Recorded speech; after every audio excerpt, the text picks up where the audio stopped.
इच्छा से इच्छा पूर्ति तक की यात्रा। एक छोटी सी कहानी मैं आज आपको बताता हूँ। एक गांव के अंदर एक अर्जुन नाम का एक लड़का था। वह लड़का बार बार कोई इच्छा करता था और वो उसकी पूर्ण नहीं होती थी। लोग हंसते थे उसके ऊपर कि तेरा भाग्य ऐसा है, जो भाग्य में लिखा है उससे ज़्यादा कुछ नहीं मिलता। जितनी चादर हो उतना पैर फैलाना चाहिए, जो नसीब में लिखा है वही मिलेगा। ये तो उस परमात्मा की नियति है, वो किसी को गरीब घर में जन्म देता है, किसी को अमीर घर में। लेकिन अर्जुन बड़ा ही संघर्षशील था। वो इन प्रश्नों से कभी भी खुश नहीं हो पाता था। वो कहता था ऐसा कैसे हो सकता है, मैं कैसे जीवन भर गरीब रह सकता हूँ, मैं कैसे जीवन भर भाग्य के भरोसे बैठ सकता हूँ। बार बार उसके अंदर इच्छाएं उठती थी और वह उनको पूर्ण नहीं कर पाता था। शायद यह सोचता था कि ये इच्छा मेरी औकात के बाहर है। एक दिन उसने विचार किया कि मैं कहाँ पर चूक कर रहा हूँ जो मेरी इच्छा पूरी नहीं हो पाती। उसने विचार किया, कहीं मुझे लोगों की बातें डरा देती हैं कि ये इतना बड़ा काम मैं कैसे कर सकता हूँ, ये मेरी औकात के बाहर है, मेरा नसीब कैसे इन सबसे अलग हो सकता है, क्योंकि मैंने भी ऐसे जन्म लिया जैसे इन लोगों ने जन्म लिया है। कोई उसके बड़े बूढ़ों की बात करता था कि तुम्हारे बड़े बूढ़ों ने भी कभी ऐसा किया है। उसने जब चारों तरफ अपने आप से एनालिसिस किया, एक बात याद रखिए आप, कभी भी बाहर से अगर आप एनालिसिस करने लग जाते हैं अपने आप को, तो वहाँ पर धोखा खा जाते हैं। क्योंकि बाहर से जो आवाज़ें आती हैं वो नेगेटिव आती हैं। पॉजिटिव तो रेयर टू रेयर आपको मिलती हैं, क्योंकि पॉजिटिव लोगों तक आपकी पहुँच हो नहीं पाती। आप जिन लोगों में, जिन दायरे में आप रहते हैं, वहाँ पर वही ढर्रे पर चलने वाले लोग, मान्यताएं, परंपरा, अंधविश्वास में अपना जीवन व्यतीत करने वाले लोग अक्सर मिलते हैं। लेकिन उन सब जालों को, उन सब पिंजरों को तोड़ करके बाहर निकलने वाले लोग उनकी पहुंच से बहुत दूर चले जाते हैं। वही अर्जुन के साथ हो रहा था। वो कुछ करना चाहता था तो लोग कहते थे अरे तू कैसे कर सकता है, तेरे भाग्य में कैसे, ये तो है ही नहीं, वगैरह वगैरह। जैसा आपके अंदर भी, आपको भी लोग कहते होंगे, वही अर्जुन के साथ हो रहा था बार बार। तो अर्जुन ने शांति से बैठ करके एक दिन अपने आप से प्रश्न किए, क्योंकि हमेशा जब आप अपने आप से प्रश्न करते हैं तो उत्तर भी आपको अपने आप ही खोजने पड़ते हैं। उसने देखा कैसे मेरी इच्छाएं पूरी नहीं हो पाती, कहीं मेरा आलस आड़े आ जाता है, कहीं लोगों की बातें मेरे कानों में उभरने लगती हैं कि तू कर नहीं सकता है। उस दिन अर्जुन ने यह निर्णय लिया कि मैं करूँगा, अपनी इच्छा की पूर्ति करूँगा। और वह अपना गांव छोड़ करके शहर चला गया। शहर जा करके जो इच्छा उसकी थी उस पर उसने पूरा फोकस दिया और बाहर की बातें सुनना बंद कर दिया, क्योंकि वो उन लोगों को वो छोड़ करके आ चुका था जो उसको कहते थे तू नहीं कर सकता, तेरा ये हो सकता है, तू इससे आगे नहीं बढ़ सकता, अरे आज तक ऐसा तो किसी ने किया ही नहीं। अर्जुन तन्मयता से अपने इच्छा को पूर्ति के लिए दिन रात काम करने लगा और एक दिन वो आईएएस बन गया, क्योंकि उसकी इच्छा थी कि मैं आईएएस बन जाऊं। उसने दिन रात पढ़ाई की और जा कर के, आपने देखा होगा अक्सर जो बड़ी पढ़ाई करने बच्चे जाते हैं वो घर को छोड़ करके, पड़ोसियों को छोड़ करके, अपने मित्र मंडली को छोड़ करके उस जगह पर जाते हैं जहाँ पर उस तरीके की सोच के लोग रहते हैं। वहीं जाके पढ़ाई करते हैं, उनके बीच में रहते हैं, क्योंकि वो लाइक माइंडेड होते हैं, वो बराबर के होते हैं, उनमें सब में वही ललक होती है, वही चाह होती है, वही इच्छा होती है, और तभी आप कर पाते हैं। माहौल बहुत ज़रूरी है, उस माहौल को आपको छोड़ना ही पड़ता है जो माहौल आपके लायक नहीं है। जब तक आप पुराने कपड़ों को नहीं छोड़ेंगे तब तक आप नया कपड़ा नहीं पहन सकते। आपने कभी ऐसा किया है कि पुरानी शर्ट के ऊपर ही नई शर्ट पहन ली हो?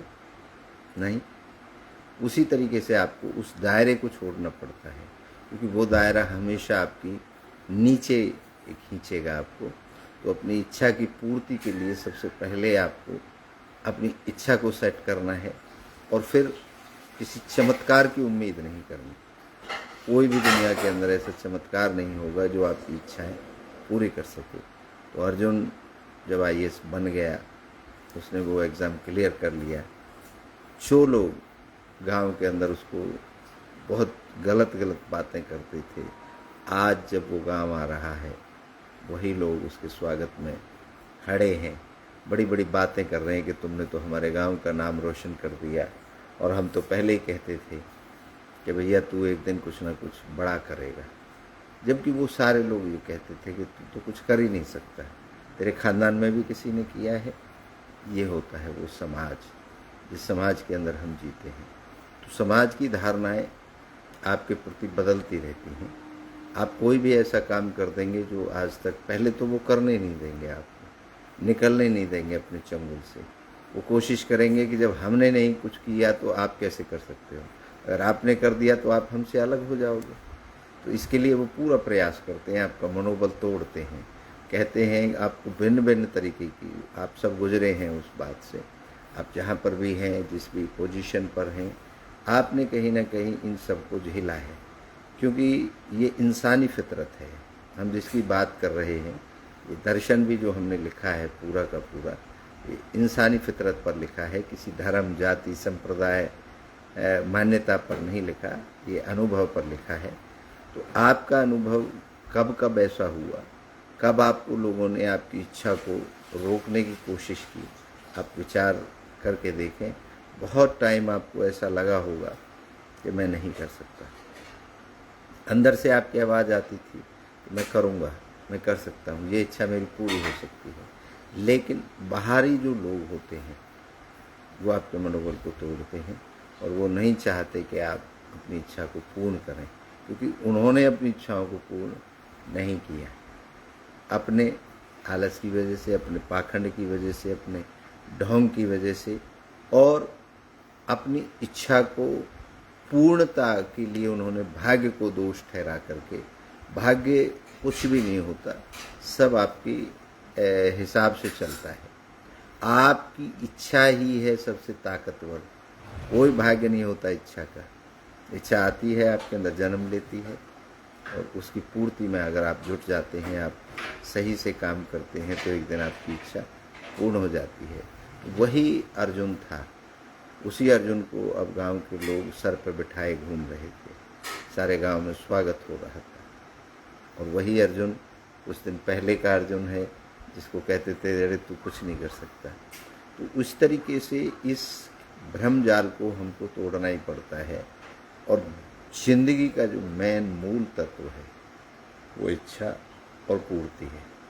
जो भी इच्छा आपके विचार में आती है, जो भी इच्छा आप करते हैं, वो ज़रूर एक ना एक दिन पूरी होगी, अगर आपकी दृढ़ता, आपका विश्वास, आपका जो काम करने का तरीका है उस तरफ अपना कॉन्फिडेंस आपका अगर मजबूत है, आप किसी की बातों में नहीं आते, तो ज़रूर आपकी एक दिन इच्छा पूरी होगी। एक कहानी मुझे याद आ गई इस बात को लेकर के।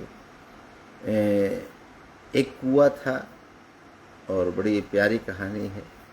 एक कुआं था, और उस कुएं के अंदर बहुत सारे मेंढक रहते थे। अब मेंढक कोशिश करते थे कि हम इस कुएं से बाहर जाएं, लेकिन जब भी कोई मेंढक कोशिश करता था तो सारे मेंढक कहते थे अरे सदियों से हमारे बुजुर्ग भी कोशिश करते रहे, हम भी कर रहे हैं, आज तक कोई इससे बाहर नहीं जा पाया। बस यही एक हौसला था जो टूट जाता था आदमी और मेंढकों का, और वो कोशिश करना बंद कर देते। अरे हमारा भाग्य तो इस कुएं के अंदर लिखा है, हमारे तो यहीं पे बुजुर्ग पैदा हुए और यहीं हम पैदा हुए हैं, हमारे बुजुर्ग यहीं मर गए, हमें भी यहीं मरना है, इससे बाहर की दुनिया हमारे लिए नहीं है।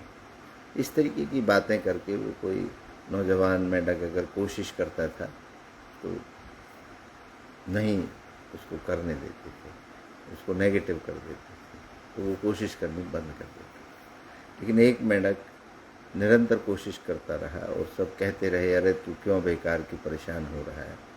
और एक दिन वो मेंढक बाहर निकल गया।